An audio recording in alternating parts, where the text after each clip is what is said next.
Hi guys, in today's vlog I'm taking you with me to San Diego. Yes, it's in California on the west coast of US Guys, and it's an day amazingly 7, scenic I city. think, and we are in Dallas right now, but we have a flight to board and we are going to San Diego, and this is the first time I'll be in San Diego, so it's really very special. So we are leaving for the airport in like 10 minutes. And San Diego की itinerary है 3-4 days की I think या सो हम जो भी major tourist attractions हैं San डिएगो में वो तो करने ही वाले हैं, और अगर कुछ स्पेशल हुआ तो I will cover that also if you get the time then I will. And 2 घंटे का टाइम डिफरेंस है और 1 घंटे की फ़्लाइट एक्स्ट्रा मान के वो 3-3.5 घंटे होते हैं। सो इवनिंग एक्चुअली लंच तक will be in San Diego. So yeah lunch हम वहाँ करेंगे, ब्रेकफास्ट यहाँ हो चुका है। See you. Dallas to San Diego हमारी फ्रंटियर एयरलाइंस की फ़्लाइट थी, जो कि for the price it was okay, I wouldn't mind it. खाना पीना वगैरह कुछ नहीं मिलता है फ़्लाइट में। टाइम डिफरेंस एडजस्ट करके 3 घंटे में हम लोग सैन डिएगो लैंड हो गए थे। Now San Diego airport I wouldn't say it's at par with a lot of other international airports और अमेरिकन जो मैंने देखे हैं।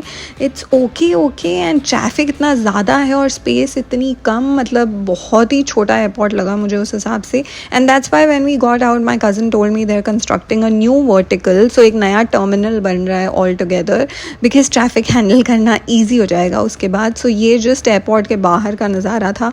एंड स्प्रिंग टाइम बेस्ट है सैन डिएगो। आप देख रहे हो फ्लावर्स वहाँ पे फुल ब्लूम में थे। Finally we got Panera because हमें लंच करना था और फ्लाइट में हमने कुछ खास खाया नहीं था। So Panera was our lunch and that's it. Then we freshened up for like say between 2 to 3 hours. We took a break and फिर हम निकल चुके थे सनसेट क्लिफ्स की तरफ। तो हमने ऊबर मंगाई थी एंड टेस्ला आई थी हमारी ऊबर। मतलब वहाँ पे वही है ना, ऊबर की भी क्वालिटी, मतलब गाड़ियाँ देखो कौन कौन सी आती हैं। सो ये 2023 टेस्ला थी विच इज़ फैब। और आई थिंक 40-45 मिनट में हम, क्योंकि जिस साइड से हम गए थे वहाँ से वो डिस्टेंस 45 मिनट का था, we reach Sunset Cliffs. It was so scenic, so pretty, and मेरे कज़न की रिकमेंडेशन पे हम सनसेट के टाइम ही गए थे। These are the sunset cliffs and they are so pretty and San Diego is so pretty and I'm so glad मैं यहाँ finally आ गई। नहीं तो मैंने मिस कर दिया था जब मैं यूएस में रह रही थी यहाँ आना। अगर आप लोग यूएस आ रहे हैं तो प्लीज़ मिस मत करना, सैन डिएगो ज़रूर कवर करना। ये सनसेट क्लिफ्स सच में बहुत ही सुंदर है, देखने लायक पानी है, नीला पानी। The weather is also so good and stunning. बहुत अच्छी कूल ब्रीज है बट सन भी है, तो it's like the perfect combination. मैंने तो आज शॉर्ट्स पहने हुए हैं बट आप हुडीज में भी आ सकते हो and you would still enjoy the weather. अब मैं आपको नज़ारा दिखा देती हूँ।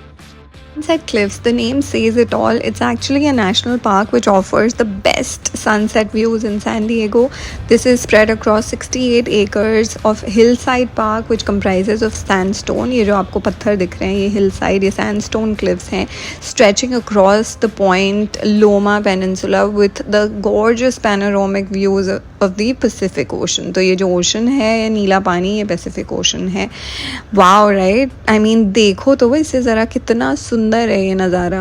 कई लोग वहाँ फिशिंग कर रहे थे, कई लोग पानी में कूद के डुबकी लगा रहे थे। I mean people were doing all sorts of things.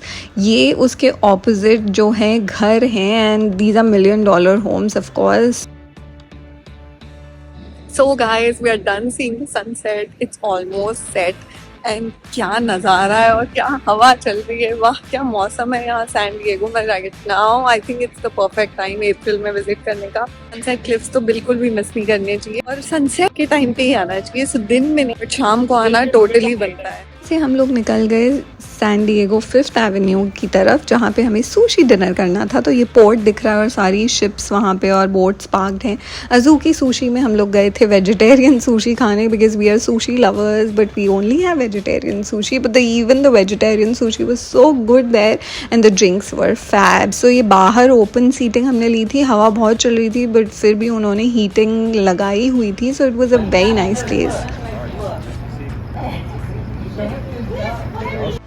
We ordered the avocado sushi, दो platters मंगाए थे, huge platters, and the rainbow sushi which was yum along with miso soup and the Japanese tea. We enjoyed it. Hey guys, तो आज दूसरा दिन है और हमें जाना है बाल्बोआ पार्क। सो हम ऑलरेडी निकल चुके हैं and I think it's showing it's almost 20 minutes, तो 20 मिनट में हम वहाँ पहुँच जाएंगे। बट उससे पहले हमें छोटा सा ब्रंच लंच ग्रैब करना है, तो हम चिक-फिले जा रहे हैं और वहाँ से हम उठा लेंगे आगे बालबोआ पार्क के लिए, बिकॉज वो बहुत बड़ा पार्क है अंदर and there so many things to do, तो इसलिए वहाँ टाइम लगने वाला है. सो इट्स बेटर कि हम खाना थोड़ा अपने साथ कैरी कर ले. और हाँ, वहाँ खाना कैरी करना अलाउड है बट अल्कोहल कैरी करना अलाउड नहीं है. सो जस्ट इन केस अगर आपको जाना हो डे स्पेंड के लिए, और आज काफ़ी धूप है, इट्स प्रीटी सनी आउटसाइड, तो हम लोगों ने पूरी सनस्क्रीन और सब लगा के तैयारी करके ही हम वहाँ जा रहे हैं. मैं दिखाती हूँ आपको कि कितना बड़ा और क्या क्या है अंदर. म्यूजियम्स भी हैं अंदर, टन ऑफ थिंग्स जो आप वहाँ कर सकते हैं. सो आज का दिन उसी के लिए है और आगे जहाँ हम जाएंगे मैं आपको दिखाती रहूँगी. तो फिलहाल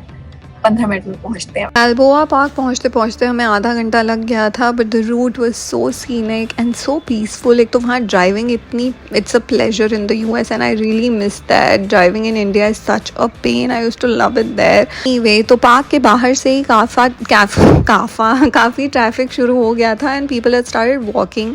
दे got out of the cars and they started walking. ये म्यूजियम आता है सबसे पहले एंट्रेंस में and then the park begins. So this was the museum which was so pretty, right? The architecture, just look at it, इतना fine महीन काम.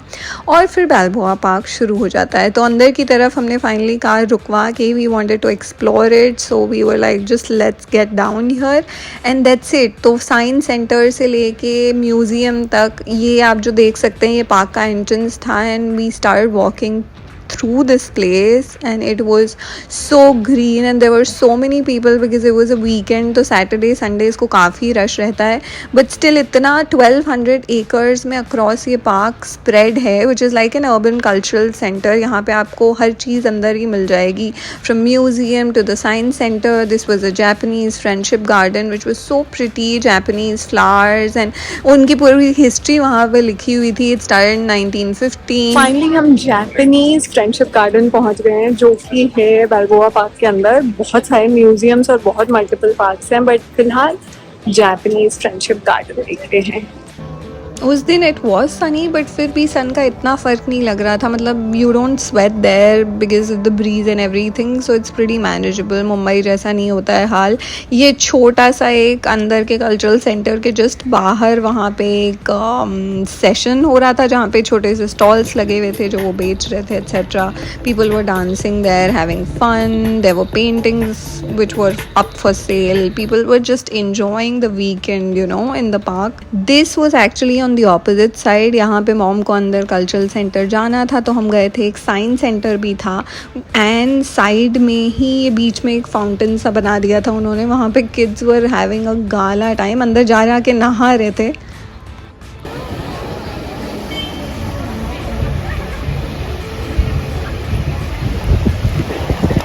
Basically अभी हम इस ब्रिज पे हैं and this bridge connects the बालबोआ park, जो इस साइड का है वेस्ट विंग, और वो जो ईस्ट विंग है जहाँ पे कल्चरल सेंटर, साइंस सेंटर और एक्चुअली बाकी के सारे सेंटर्स हैं और अ लॉट ऑफ म्यूजियम्स.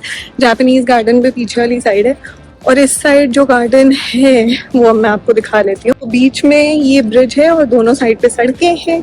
यहाँ का नज़ारा भी बहुत ही बढ़िया है, एकदम सरसों के खेत जैसा. सो ये यहाँ से कैक्टस काफ़ी शुरू हो जाते हैं एंड आगे पूरा का पूरा गार्डन.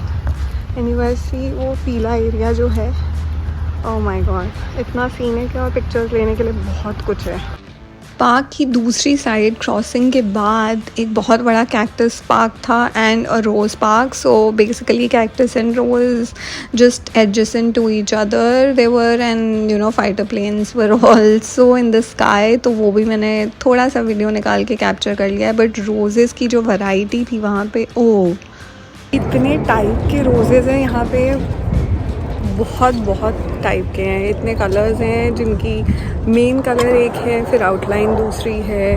पिंक, रेड्स और वाइट्स तो हमें जो पता है, बट यहाँ पे actually the variety is huge.